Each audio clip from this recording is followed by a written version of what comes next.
দাহিয়াতুল কলবে চোখের পানিগুলো ফেলে ফেলে কান্না করেন পয়গম্বর, আমি এমন অন্যায় করেছি, আমার গুনাহগুলো আমার মালিক মাফ করবেন কিনা জানি না।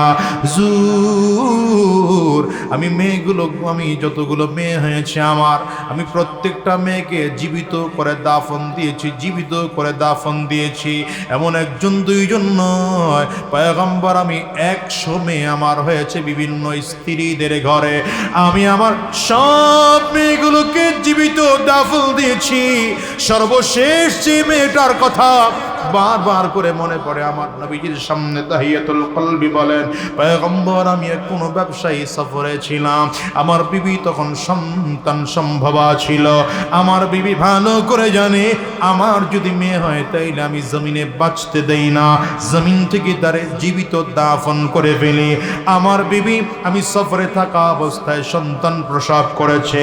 আমার বিবি যখন দেখলো মেয়ে হয়েছে, আমার সন্তানটা মেয়ে হয়েছে, আমার বিবি আগের থেকে আমার ছোট বাচ্চাটাকে তার নানার বাড়ি পাঠিয়ে দিল। লম্বা সময় নানার বাড়ি থেকে বড় হয়েছে। সফর থেকে আসার পরে আমি আমার বিবিকে জিজ্ঞাসা করলাম, মেয়ে কি হলো? বাচ্চা বলে বাচ্চা হয়েছে, বাচ্চা মারা গিয়েছে। মিথ্যা কথা বলে আমার সন্তানকে তার নানার বাড়িতে রেখে লম্বা দিন লালন পালন করে বাচ্চাটা বড় বানিয়েছে। বাচ্চাটার বয়স এখন 7 থেকে 8 বছর হয়ে গেল। ছোট ছোট ঘরে পা করে হাঁটে, বাবা বলে ডাকতেও জানে, মা বলে ডাকতেও জানে। হঠাৎ করে দেখলাম আমার বিবি আমার ছোট বাচ্চাটাকে একদিন আমার কাছে নিয়ে আসলো, এনে পরিচয় করায় দিল, চিনু এটাই তোমার বাবা। আমার মেয়েটা আমার দিকে তাকা আমার আব্বু বলে সর্বপ্রথম ডাক দিল। আমি আমার বাচ্চা মেয়েটাকে কোলের মধ্যে লইয়া বুকের সাথে লাগাইলাম। দুনিয়ায় এত আনন্দ পাওয়া যায় বাবা ডাকে। মেয়ে যখন বাবাকে বাবা বলে ডাক দেয়, এই মজলিসটার মধ্যে যাদের মেয়ে আছে তাদের বাবার পূর্ণতা আছে। নবীজি এই জন্য ঘোষণা দিয়ে দিলেন, শোনো, তোমার ঘরে যদি একজন মেয়ে হয় তো তোমার ঘরে জান্নাত দেওয়া হলো। দ্বিতীয় মেয়ে হলো তোমাকে 2টা জান্নাত দেওয়া হলো। 3টা মেয়ে হলো 3টা জান্নাত দেওয়া হলো। এমন করে যতজন মেয়ে তোমার ঘরে হলো, যদি মেয়েগুলোকে ভালো লালন পালন করতে পারো, দিনদার বানায় দিতে পারো, দিনদার পাত্রের কাছে বিবাহ দিতে পারো, তো তোমার জন্য আমার আল্লাহ তাআলা জান্নাত নির্ধারণ করে রেখেছে। শোনো, যাদের ঘরে মেয়ে আছে আপনি দেখবেন ছেলের থেকে মেয়েটা বাবার প্রতি বেশি দুর্বল হয়। ছেলের থেকে বাবাকে মেয়েরা বেশি মোহাব্বত করে, বেশি ভালোবাসে। বলে পয়গম্বর, আমার এই বাচ্চাটা ছোট করে আমাকে বাবা বলে ডাকে, আমার হৃদয়টা জুড়িয়ে যায়। কিন্তু অল্প সময় পরে শয়তান এসে আমাকে ধোঁকা দিল। কিরে, তোর ঘরে না মেয়ে হলো, তুই কেমন করে মেয়ের বাবা হইলি? আমার শয়তানের ধোঁকায় পরে আমি চিন্তা করলাম, যেমন কোনই হোক না কেন আমার মেয়েটাকে দাফন করতে হবে। মেয়েটাকে নিয়ে মিথ্যা কথা বলে আমি ঘর থেকে বের হয়ে গেলাম। লোকে আগের থেকেই রশি আর মাটি কাটার যন্ত্র নিয়ে গেলাম। মরুভূমির কিনারায় যাইয়া আস্তে আস্তে করে কেটে মাটিগুলো সরা বড় গর্ত বানায় ফেলি। মেয়েটা পাশে ঘুরতেছে আর বলে, বাবা কি করো বলো না, তুমি না আমাকে কোথায় নিয়ে যাওয়ার কথা বলে আমার ঘর থেকে বের করলা। পয়গম্বর, আমি মেয়েটার কথার কোনো জবাব দিই না। বড় গর্ত যখন করা হয়ে গেল, আমি মেয়েটাকে আস্তে করে ধাক্কা দিয়ে গর্তের মধ্যে ফেলে দিলাম। মেয়েটারে গর্তের মধ্যে ফেলে দেওয়ার বড় বাচ্চা বুঝে না, মনে করেছে বাবা বুঝি আমার সাথে খেলা করতেছে। কিন্তু আস্তে আস্তে করে মেয়েটার মাথায় আমি মাটি ফেলতে আরম্ভ করলাম। নবী গো,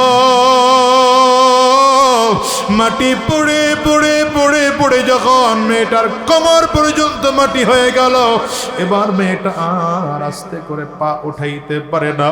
মেয়েটা এখন চোখের পানিগুলো ফেলে কান্না শুরু করেছে আর ডেকে বলে, আব্বু আমারে ছেড়ে দাও, আমি আর তোমার ঘরে কোনোদিন যাব না, তোমার আব্বু বলেও কোনোদিন ডাক দেব না। নবী গো, বাচ্চা মেয়েটার কথা আমার হৃদয়টাকে মোটেও শান্ত করতে পারে নাই, আমার হৃদয় একটুখানিও গলে নাই। আমি মেয়েটার মাথার উপরে একের পর এক মাটি দিতেই শুরু করলাম। মাটি দিতে দিতে দিতে দিতে মেয়েটা কিন্তু আস্তে আস্তে করে হাত বাড়ায়। একটু একটু করে যখন দেখি মেয়েটার আঙ্গুলটা পর্যন্ত উপরে উঠে আসে, মাথার উপরে মাটি উঠে গেল। আহারে, লম্বা সময় পরে দেখলাম মেয়েটার আওয়াজ বন্ধ হয়ে যায়, কথাবার্তা বন্ধ হয়ে গেল, নড়াচড়া বন্ধ হয়ে গেল।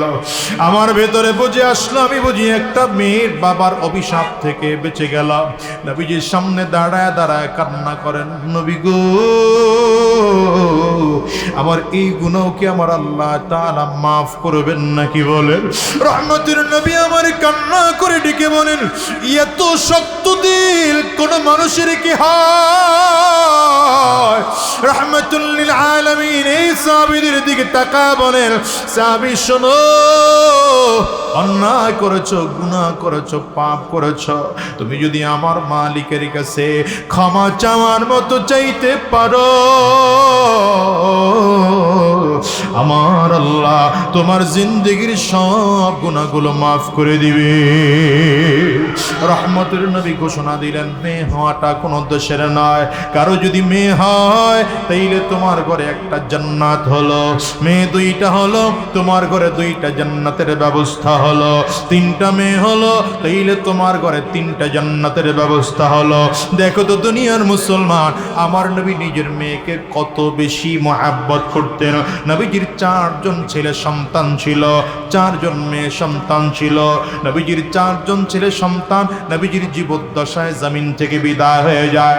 4 জন মেয়ে থেকে 3 জন মেয়ে নবীজির জীবদ্দশায় জমিন থেকে বিদায় হয়ে যায়। 1 জন মেয়ে দুনিয়াতে জীবিত ছিলেন, হযরত ফাতেমাতুজ জাহরা রাদিয়াল্লাহু আনহা। রহমতের নবী আমার এই মেয়েকে এত বেশি ভালোবাসতেন, কোনো সফরে যাওয়ার সময় সবার কাছ থেকে বিদায় নেওয়ার পরে নিজে তার মেয়ের কাছ থেকে বিদায় নিয়ে সফরে রওনা করতেন। আবার সফর থেকে ফেরার পথে সবার আগে হযরত ফাতেমা নিজের মেয়ের সাথে নবীজি আগে দেখা করতেন, এরপরে অন্যান্যদের সাথে দেখা করতেন। শুধু তাই নয়, নবীজি নিজের মেয়েকে যখন হযরত আলী রাদিয়াল্লাহু আনহুর কাছে বিয়ে দেন, ডেকে বলেন, আলী তুমি কি জানো, ফাতেমা তো বিদআতুম মিন্নি, ফাতেমা আমার কলিজার টুকরা, ফাতেমা আমার শরীরের একটা অংশ, সাবধান ফাতেমাকে কষ্ট দিবা না, ফাতেমারে যদি কষ্ট দাও আমি নবীও কষ্ট পেয়ে যাব। এ দুনিয়ার মুসলমানের জন্য অনুরোধ করে যাব, ইসলাম নারীদেরকে অধিকার দিয়েছে, আর কেউ নারীদেরকে অধিকার দেয় নাই। তুমি যদি সমান অধিকারের স্লোগান দিয়া কোন নারীকে পর্দা ছাড়া, বুরকা ছাড়া রাস্তার মধ্যে নামা দাও, আর সমান অধিকারের মিছিল তাকে দিয়ে শেখাও, সাবধান করে বলি সমান অধিকার হবে না, তোমার মেয়েটা ধর্ষিত হবে, তোমার মেয়েটা লাঞ্ছিত হবে, তোমার মেয়েটা অপমানিত হবে।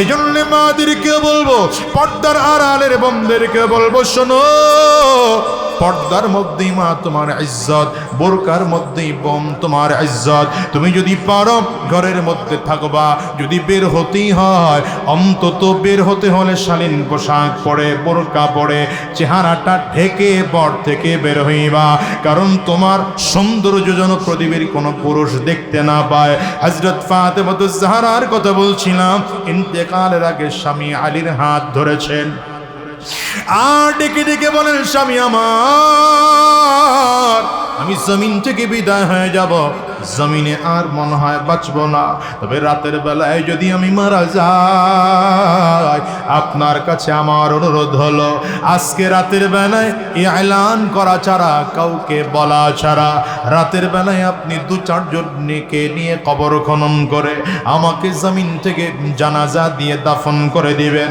হযরত আলী রাদিয়াল্লাহু আনহু বলেন, এতগুলো শর্তের মধ্যে এই শর্তটা কেন তুমি দিলা? হযরত ফাতেমা ডেকে বলেন, স্বামী আমার, আমি ফাতেমা জীবন ভর আমল করে চলেছি, আমি কতটুকু লম্বা, কতটুকু মোটা, আমার শরীরটা কেমন, আমার সৌন্দর্য কেমন, দুনিয়ার কোনো পুরুষ